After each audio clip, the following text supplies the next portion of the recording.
Bismillahirrahmanirrahim. Qodobada raadraaca aad ku daawan doontaan waxaa ka mid ah Al-Shabaab oo si xiroola ku toogtay degmada Saakow ku dhawaad 100 sargaal oo kumaandoos oo la keenayo Muqdisho.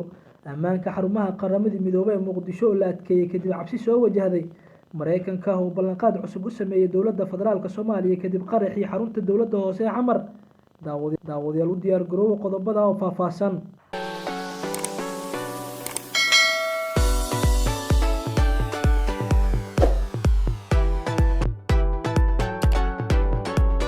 Al-Shabaab ayaa shalay gelinkii dambe toogasho ku fuliyay nin ay sheegeen inuu ahaa sixiroole.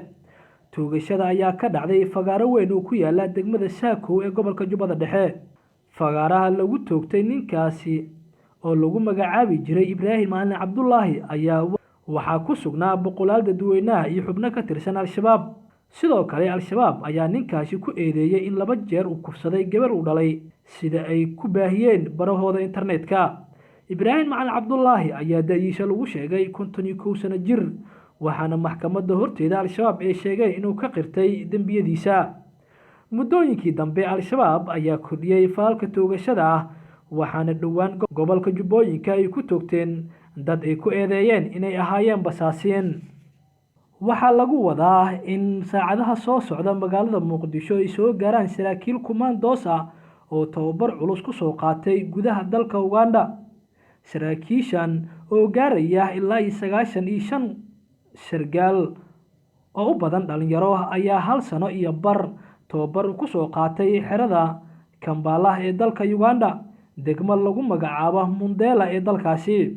Qabanqaabada munaasabad ee qalin jibin ah oo saraakiishaasi loogu qabanayo dalka Uganda ayaa ka socoto magaalada Kampala, waxaana si weyn la sheegay in ciidankaasi tababar ay u soo qaateen. La taliyaha madaxweynaha ee xagga ciidanka iyo waliba taliyaha ciidanka xoogga dalka Soomaaliya Daahir Aadan Cilmi Naqarshe ayaa ka qayb galaya xafladaasi. Gelinka dambe ee berri Axadda ayaa la filayaa inay soo gaaraan magaalada Muqdisho. Sidoo kale waxay ka qayb qaadan doonaan howlgallada dhanka Al-Shabaab iyo waliba howlgallada sugidda amniga caasimadda. Uganda ayaa ka mid ah dalalka aadka u soo tababara ciidanka xoogga dalka Soomaaliya, kuwa oo ciidamo fara badan ay kaga sugan yihiin gudaha dalka Soomaaliya. Xarumaha qaramada midoobay ee ku leedahay Soomaaliya ayaa si weyn loo adkeeyay kadib markii qarax xooggan uu ka dhacay xarunta dowladda hoose ee Xamar. Sida ay sheegayaan warar soo baxay waxaa si weyn loo adkeeyay ammaanka xarumaha qaramada midoobay ee magaalada Muqdisho. Wararka ayaa sheegaya inay jirto cabsi laga qabo weerar ka yimaada dhankii Al-Shabaab kadib qaraxii ka dhacay xarunta gobolka Banaadir. Al-Shabaab ayaa shaaciyay in weerarkaasi ay la damacsanaayeen ergeyga qaramada midoobay ee Soomaaliya James Wam oo kulan uga qayb galay xarunta dowladda hoose ee Xamar. Sidoo kale Al-Shabaab ayaa horay weerar kala duwan ugu qaaday qaar ka mid ah xafiisyada qaramada midoobay ee Muqdisho. Shalay ciidan ka socday dalka Uganda oo qayb ka ahaa ciidamada UNGU ee United Nationska ayaa lagu soo dhaweeyay xarunta Xalane ee degmada Wadajir ee gobolka Banaadir.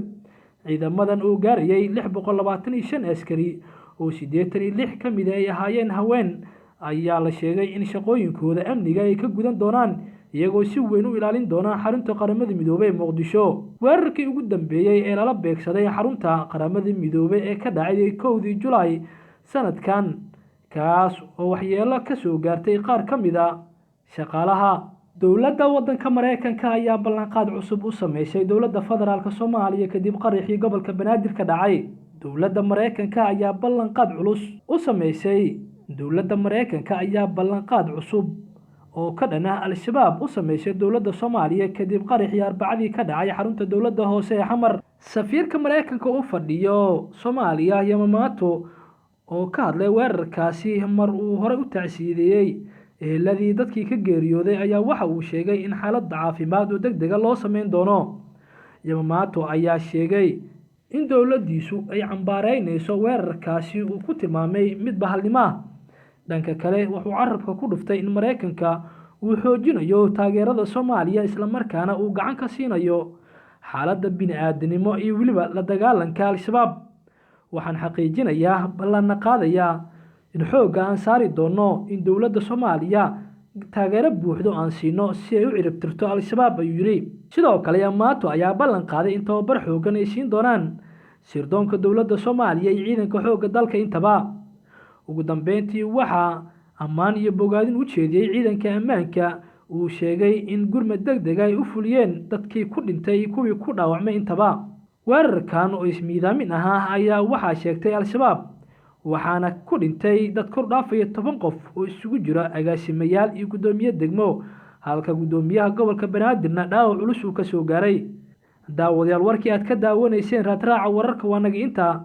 fadlan haddii aad nagu cusub tahay subscribe saar channelkan si aad u hesho wararkii ugu dambeeyay Soomaaliya iyo caalamka.